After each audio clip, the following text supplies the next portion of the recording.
Да, мисля, че научих страшно много неща по време на филма и преди това в самата подготовка и постпродукцията, но мисля, че ако знаех колко много предизвикателства ще има по пътя, щеше да помисля 2 пъти. Но мисля, че помага това, че не се знае какво точно ще се случи, защото тогава човек влиза с много желание и може би малко наивност.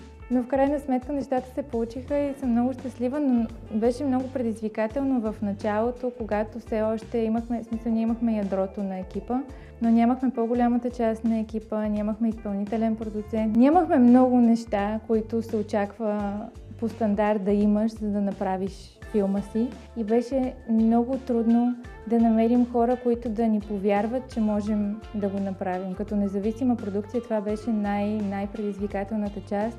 Да покажем на хората, че можем да се справим и че можем да завършим този филм и да го направим нещо, което искаме да покажем на хората и нещо, с което сме щастливи като продукт. И много се радвам, че така се получи, но беше много голямо предизвикателство за независима продукция за нас.